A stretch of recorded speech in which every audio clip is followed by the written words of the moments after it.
साल 1861 की बात है। भारत के जंगलों और गुमनाम टीलों के बीच एक शख्स हाथ में पुराने चीनी यात्रियों की डायरिया लिए कुछ ढूंढ रहा था। वो शख्स था जनरल अलेक्जेंडर कनिंघम। वो एक ऐसे शहर की तलाश में था जो पिछले 1000 सालों से नक्शों से पूरी तरह गायब हो चुका था। वो शहर जहां गौतम बुद्ध ने अंतिम सांस ली थी, यानी प्राचीन कुशीनगरा। कनिंघम ने इस खोज में किसी चमत्कार के बजाय एक ठोस वैज्ञानिक और तार्किक दृष्टिकोण अपनाया। उस खोजी अभियान की शुरुआत में अलेक्जेंडर कनिंघम के पास आधुनिक नक्शे नहीं थे। उनके पास थी तो केवल सदियों पुराने चीनी यात्रियों फाहियान और ह्वेनसांग की यात्राओं में दर्ज यादें और संकेत।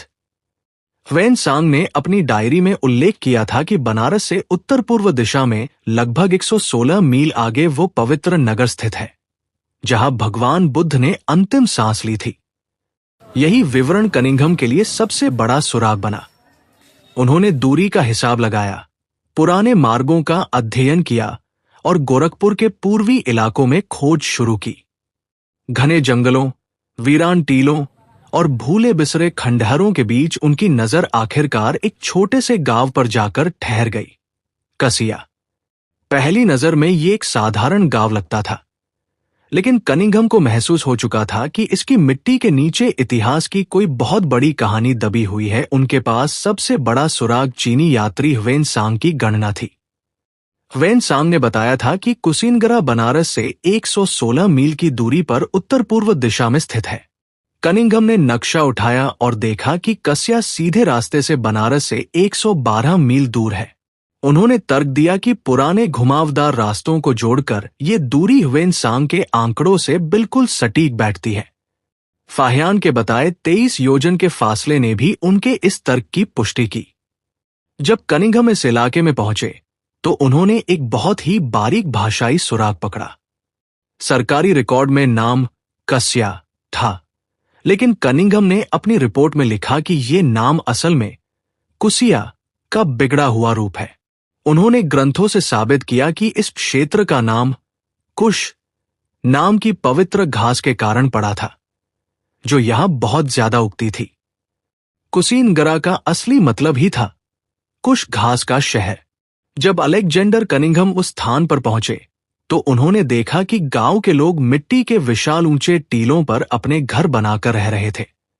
चारों ओर फैले हुए टीले किसी भूले हुए शहर के अवशेष जैसे लगते थे। कनिंघम ने उत्सुकता से ग्रामीणों से पूछा, ये जगह क्या कहलाती है? ग्रामीणों ने बिल्कुल सहज भाव से जवाब दिया, साहब, इसे माथा कुआर काकोट कहते हैं। ये नाम सुनते ही कनिंघम ठिठक गए। स्थानीय बोली में माथा कुआर का अर्थ था मरा हुआ राजकुमार, और इतिहास गवाह था कि सदियों पहले भगवान बुद्ध को भी कुमार राजा कहा जाता था। कनिंघम के मन में एक सवाल कौंधा, क्या यह संभव है कि सदियों की धूल और समय के बावजूद स्थानीय लोगों ने अपनी लोक भाषा में बुद्ध की स्मृति को अब तक जीवित रखा हो? अब उनकी खोज केवल अनुमान नहीं रही थी। उन्होंने तुरंत खुदाई शुरू करवाई। मिट्टी की परतें हटती गई और फिर इतिहास ने अपना चेहरा दिखाया।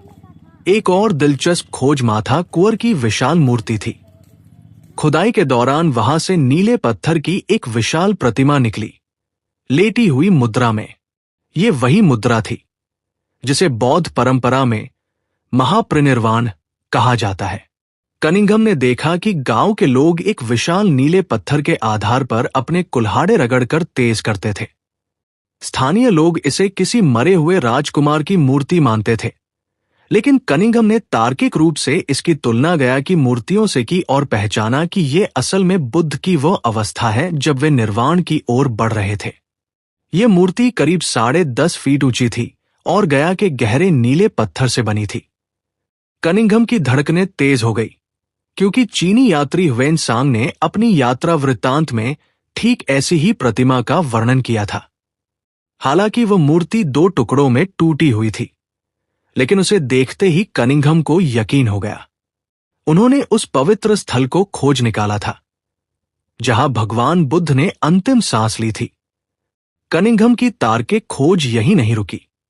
उन्होंने वहां के भूगोल की तुलना प्राचीन ग्रंथों से करनी शुरू की। उन्हें वहां एक विशाल टीला मिला जिसे स्थानीय लोग रामाभार टीला कहते थे। उनकी इंजीनियरिंग वाली नजरों ने वहां ईंटों के काम की जांच की और उन्हें ऐसी प्राचीन ईंटें मिली जो 17.5 इंच तक लंबी और कील के आकार की थी। कनिंघम ने साक्ष्यों के आधार पर साबित किया कि ये वही स्थान है जहां बुद्ध का अंतिम संस्कार हुआ था। इसके बाद अलेक्जेंडर कनिंघम ने अपनी खोज को और पुख्ता करने के लिए आसपास की नदियों और प्राचीन स्थलों का अध्ययन शुरू किया। बौद्ध ग्रंथों में हिरण्यवती नदी का उल्लेख मिलता था, जिसके किनारे भगवान बुद्ध ने महापरिनिर्वाण प्राप्त किया था। कनिंघम सुरागों की तलाश में आसपास के गांवों तक पहुंचे। तभी पडरौना के एक बुजुर्ग ने उन्हें बताया कि पास बहने वाली एक पुरानी धारा को स्थानीय लोग आज भी हिरना नाम से पुकारते हैं। ये सुनते ही कनिंघम के मन में जैसे वर्षों की खोज एक साथ जुड़ गई। उन्हें लगा मानो इतिहास स्वयं रास्ता दिखा रहा हो। अब उन्हें विश्वास होने लगा था कि वे सही जगह पर पहुंच चुके हैं। इसी खोज के दौरान उनकी नजर एक विशाल टीले पर पड़ी, रामाभार टीला।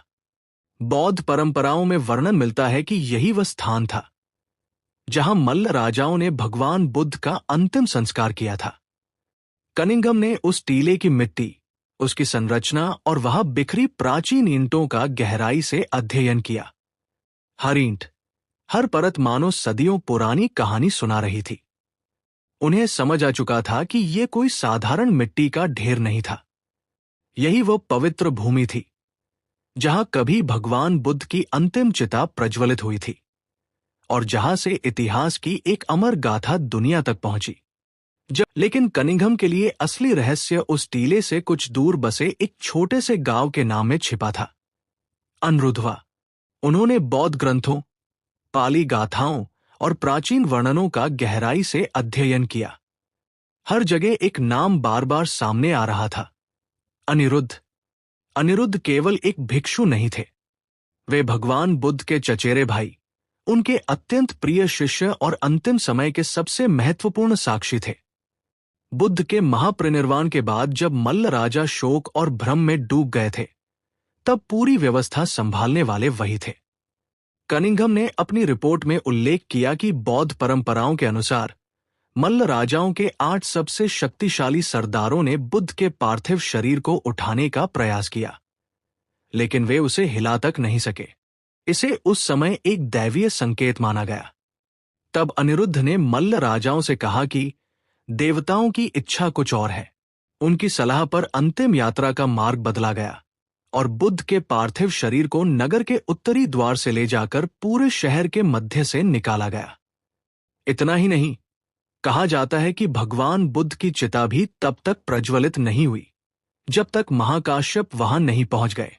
इन सभी घटनाओं में अनिरुद्ध ही वो मार्गदर्शक थे जो शोक में डूबे मल्ल राजाओं को दिशा दे रहे थे। इसीलिए जब कनिंघम ने कसिया के पास अनिरुद्धवा नाम सुना तो उन्हें लगा कि ये कोई संयोग नहीं हो सकता। उनके मन में तुरंत ये विचार आया कि सदियों से ये गांव अपने नाम में अनिरुद्ध की स्मृति को संजोए हुए है। समय के साथ मल्ल राजाओं का साम्राज्य मिट गया, उनके महल खंडहर बन गए, लेकिन बुद्ध के सखा और मार्गदर्शक अनिरुद्ध का नाम आज भी उस मिट्टी में जीवित था। और वही विशाल टीला, जिसे स्थानीय लोग बस एक पुराना महल समझते थे, कनिंघम की नजर में मल्ल राजाओं की गौरवशाली विरासत और अनिरुद्ध की ऐतिहासिक भूमिका का मौन साक्षी बन चुका था। कनिंघम ने इसी ऐतिहासिक घटना और नाम की समानता के आधार पर अनिरुद्धवा टीले की पहचान मल्लों के उस प्राचीन महल और राज्याभिषेक स्थल के रूप में की, जो करीब 2 मील के घेरे में फैला था। लेकिन चिता के जलने का रहस्य अभी बाकी था। कनिंघम ने महाकाश्यप के आने का वो भावनात्मक जिक्र भी किया है। मल्ल सरदारों की लाख कोशिशों के बाद भी चिता नहीं जली। उस समय बुद्ध के सबसे प्रिय शिष्य महाकाश्यप पावा से कुशीनगरा की ओर रास्ते में थे। कनिंघम ने बताया कि जैसे ही महाकाश्यप वहां पहुंचे और उन्होंने बुद्ध के चरणों में श्रद्धा अर्पित की, वैसे ही चिता अपने आप प्रज्वलित हो गई। कनिंघम ने तार्किक रूप से पडरौना को ही प्राचीन पवा शहर माना। कसिया के आसपास आज भी मल्ल उपाधि वाले लोगों की घनी बसावट इस ऐतिहासिक तथ्य को और भी प्रमाणित करती है। ये केवल एक संयोग नहीं लगता, बल्कि उस प्राचीन मल्ल गणराज्य की जीवित स्मृति जैसा प्रतीत होता है, जिसका उल्लेख बौद्ध ग्रंथों में मिलता है। अलेक्जेंडर कनिंघम के लिए ये एक महत्वपूर्ण संकेत था कि